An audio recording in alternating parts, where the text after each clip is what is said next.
اگلی آیت میں اللہ تعالیٰ نے پھر اہل ایمان کے انعامات کا ذکر کر دیا، جیسا کہ ہم پڑھتے بار بار چلے آ رہے ہیں، ان الذین آمنوا وعملوا الصالحات لہم جنات تجری من تحتها الانہار ذالک الفوز الکبیر، کہ بھائی وہ لوگ جنہوں نے نیک کام کیے اور ایمان لائے اور ایمان کے ساتھ نیک اعمال بھی کیے، ان کے لیے ایسے باغات ہوں گے جن کے نیچے نہریں بہہ رہی ہوں گی۔ یہاں پر ایک بات جو ہے وہ سمجھ لیجئے، دیکھیں دو چیزیں ہیں، میں پہلے بھی اس موضوع پہ کئی مرتبہ بات کر چکا ہوں، اور میں نے عرض کیا تھا کہ چونکہ قرآن کی تفسیر چل رہی ہے تو اس لیے جب جہاں یہ بات آئے گی وہاں انشاءاللہ اس بات کو دہرایا جائے گا، تاکہ بات ہمارے دل اور دماغ کے اندر جو ہے وہ اچھے طریقے سے بیٹھ جائے۔ دیکھیں بھئی دو چیزیں ہیں، ایک ایمان ہے اور ایک نیک عمل ہے۔ ایمان کا معنی کیا ہے؟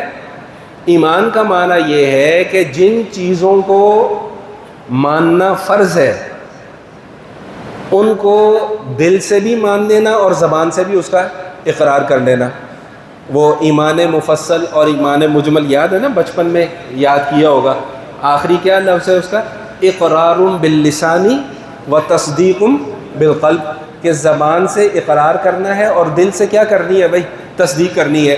قرآن کریم ہے، یہ اللہ تعالیٰ کی کتاب ہے، زبان سے بھی اس کا اقرار کرنا ہے اور دل سے اس کی تصدیق بھی کرنی ہے۔ اس چیز کا کیا نام ہے بھائی؟ ایمان۔ تو جب ایمان قبول کر لیا تو اسلام کے اندر داخل ہو گئے۔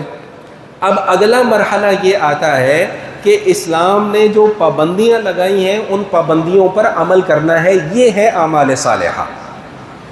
اعمال صالحہ صرف نماز پڑھنا نہیں ہے، سمجھے ذرا اس بات کو۔ اعمال صالحہ صرف روزہ رکھنا نہیں ہے، یہ بھی ہے۔ دیکھیں بھی اور ہی کا فرق ہے۔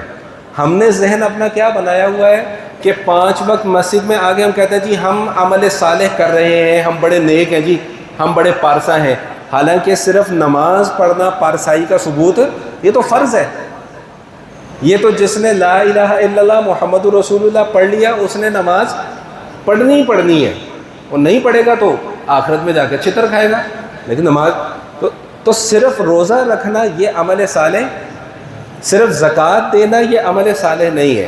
عمل صالح کیا ہے کہ شریعت کی طرف سے جتنی پابندیاں ہیں ان تمام کی تمام پابندیوں کو من وعن تسلیم کرنا، یہ عمل صالح ہے۔ ہم نے عمل صالح کی بھی تشریح خود سے کر لی ہے کہ ہم جس کو اچھا کام سمجھے وہ اچھا کام، ہم جس کو اچھا کام نہ سمجھے وہ اچھا کام نہیں ہے۔ یہ ہم نے خود سے ایک تشریح کر لی ہے، حالانکہ یہ اس کی تشریح نہیں ہے۔ اس کی تشریح کیا ہے کہ عمل صالح سے کون سے اعمال مراد ہے؟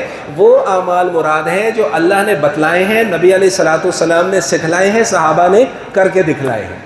جب یہ 3 چیزیں ملیں گی تو پھر ہم کسی عمل کو کیا کہیں گے کہ بھئی یہ عمل صالح ہے۔ تو اللہ کیا فرما رہے ہیں کہ آمنوا وعملوا الصالحات، ایمان بھی آ گیا اور پھر ایمان کے ساتھ عمل صالح بھی آ گئے۔ پھر آخرت میں جا کر انعام ہے، لہم جنات تجری من تحتها الانہار، کہ ایسے باغات ہوں گے کہ جن کے نیچے نہریں بہہ رہی ہوں گی۔ اب دوسرا مسئلہ یہ سمجھ لیں، جو پرانے حضرات ہیں ان کو تو یہ انشاءاللہ اب تک یاد ہو گیا ہوگا، نئے والے اب اس کو یاد کر لیں کہ بھئی ایمان، جنت میں داخلے کے لیے ایمان شرط ہے۔ جنت میں داخلے کے لیے کیا ہے بھئی بولیں؟ ایمان۔ ایمان کے بغیر جنت میں داخلہ نہیں ہے۔ پھر سوال یہ ہوتا ہے جی ہم یہ نیک کام کیوں کرتے ہیں؟ تو بھئی نیک کام ہم اس لیے کرتے ہیں تاکہ آخرت میں ہمارے درجات بلند ہو جائیں۔ اب پھر کسی کے ذہن میں یہ سوال نہ پیدا ہو جائے کہ جی ایمان کی بنیاد پر اگر داخلہ ہے تو پھر جو گناہ ہو رہے ہیں ان کا کیا بنے گا؟ تو بھئی اس کی سزا بھی بھگتنی پڑے گی۔ سمجھ رہے؟ اب یہ بات نہ بڑی کچر مچر ہو جائے گی، نہیں تو میں اس کے اوپر بھی تھوڑی سی بات کر دیتا تاکہ کنفیوژن جو ہے وہ اچھے طریقے سے دور ہو جائے۔ بھئی دیکھیں، ایمان کی حالت میں موت ہو گئی لیکن گناہ بھی ہیں، تو آخرت میں گناہوں کی سزا بھگتنے کے بعد پھر ایمان کی بنیاد پر جنت میں داخلہ ہوگا۔ وہ مشہور حدیث آپ کو میں نے سنائی ہے کتنی مرتبہ کہ جس شخص کو سب سے آخر میں جہنم سے نکال کر جنت میں داخل کیا جائے گا، کئی مرتبہ میں نے وہ حدیث آپ کو سنائی ہے اور بڑی لہک لہک کر سنائی ہے۔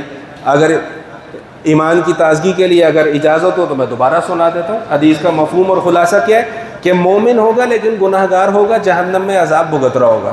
تو اس لیے کوئی آدمی یہ نہ سوچے کہ صرف کلمے کی بنیاد پر میں جنت میں جاؤں گا، باقی مجھے کوئی اعمال کرنے کی ضرورت نہیں ہے بھائی، باقی اعمال نہیں کریں گے تو سزا بھی تو بھگتنی پڑے گی نا۔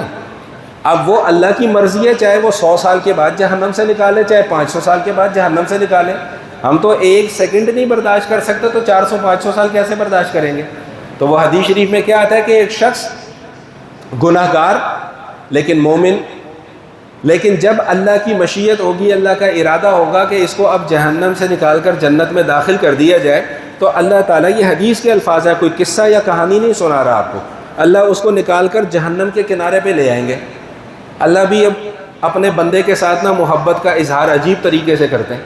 اب جب جہنم کے کنارے پہ لا کے بٹھائیں گے تو وہ بندہ عرض کرے گا کہ یا اللہ جہنم کے کنارے پہ لا کر بٹھا لیا، اب جہنم سے باہر بھی نکال دیں۔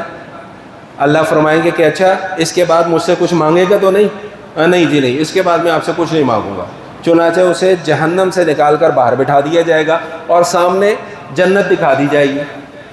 اب جب جنت دیکھے گا دور سے تو اب اس کے دل کے اندر پھر اڑک اٹھے گی کہ یا اللہ دکھا دی ہے تو ذرا قریب سے بھی دکھا دیں۔ تو اللہ فرمائیں گے کہ تو نے تو یہ کہا تھا کہ میں آپ سے سوال نہیں کروں گا، پھر سوال کر رہا ہے۔ اللہ میاں بس یہ آخری سوال ہے، اس کے بعد آپ سے کوئی سوال نہیں کروں گا۔ یہ حدیث پوری سنا رہا ہوں آپ کو، مفہوم اس کا۔ پھر اللہ تعالیٰ اسے جنت کے دروازے پہ لا کے بٹھا دیں گے۔ اب جب دیکھا اندر حوریں نظر آ رہی ہیں، اندر جناب انگور بڑے بڑے نظر آ رہے ہیں، اندر کھجوریں بڑی بڑی نظر آ رہی ہیں، نہریں بہتی ہوئی نظر آ رہی ہیں، جنت کی خوشبوئیں آ رہی ہیں، لوگ چلتے پھرتے موج مستی کی زندگی گزارتے ہوئے نظر آ رہے ہیں، کہے گا یا اللہ دروازے پہ لا کے بٹھا دیا تو اب اندر بھی داخل کر دیں۔ تو اللہ فرمائیں گے کہ تو نے تو مجھ سے وعدہ کیا تھا کہ میں تجھ سے آپ سے کچھ مانگوں گا نہیں، پھر مجھ سے سوال کر رہا ہے۔ تو کہے گا یا اللہ بس یہ آخری مرتبہ سوال ہے، اس کے بعد کوئی سوال نہیں کروں گا۔ تو اللہ تعالیٰ اس کو جنت کے اندر بھی داخل فرمائیں گے اور ساتھ اس کو یہ فرمائیں گے کہ سب سے ادنا درجے کا جنتی ہوگا، سب سے ادنا درجے کا جنتی ہوگا، اور ساتھ ساتھ اس کو یہ فرمائیں گے کہ یہ جنت بھی تیری ہے اور اس جیسی 10 جنتیں میں نے تجھے اور دے دی ہیں۔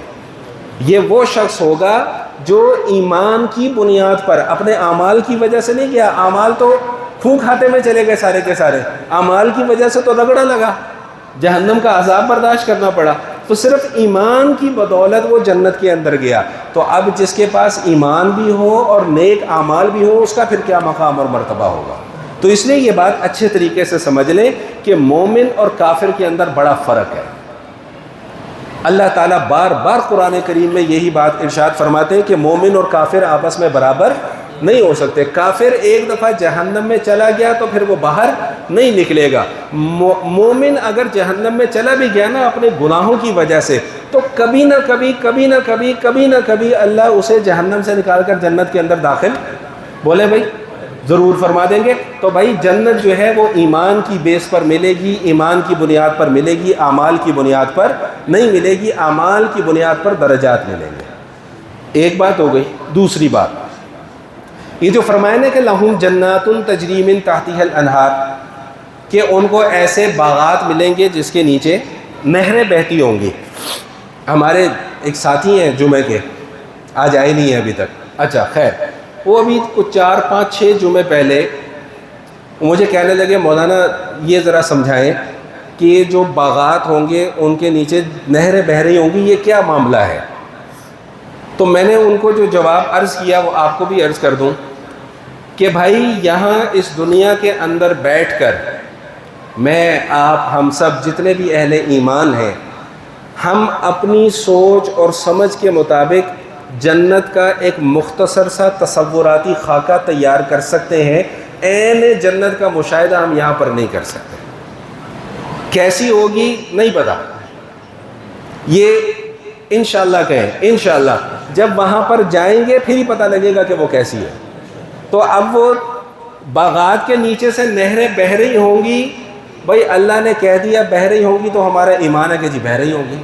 کیسے بہہ رہی ہوں گی ہمیں کیا پتہ، ٹھیک، بنانے والا جانے اور دینے والا جانے، سمجھے، یا جس کو ملے گی وہ جانے۔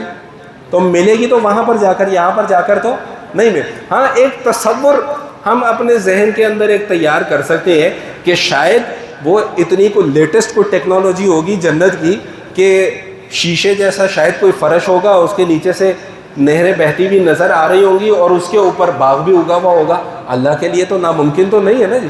تو یہ ایک تصوراتی خاکہ ہے جو میں اور آپ یہاں پر ایک سوچ سکتے ہیں، ایک محدود سوچ کے اندر رہ کر ہم اس کو سمجھ سکتے ہیں، لیکن حقیقت حال کا ہم مشاہدہ نہیں کر سکتے۔ وہ حدیث دوبارہ سماعت فرما لیجیے اور یاد بھی کر لیں کہ اللہ تعالیٰ فرماتے کہ اعدت لعبادی الصالحین، میں نے اپنے نیک بندوں کے لیے وہ کچھ تیار کر رکھا ہے کہ ما لا عین رأت ولا اذن سمعت ولا خطر علی قلب بشر، کہ کسی آنکھ نے اس کو آج تک دیکھا نہیں ہے، کسی کان نے اس کے متعلق آج تک سنا نہیں ہے، اور کسی کے دل میں کھٹکا بھی نہیں پیدا ہو سکتا کہ جنت ہے کیا۔ تو یہ تو انشاءاللہ جب وہاں جائیں گے تو پھر جا کر پتہ چلے گا۔ اب آ جائیں واپس اپنے مضامین کی طرف۔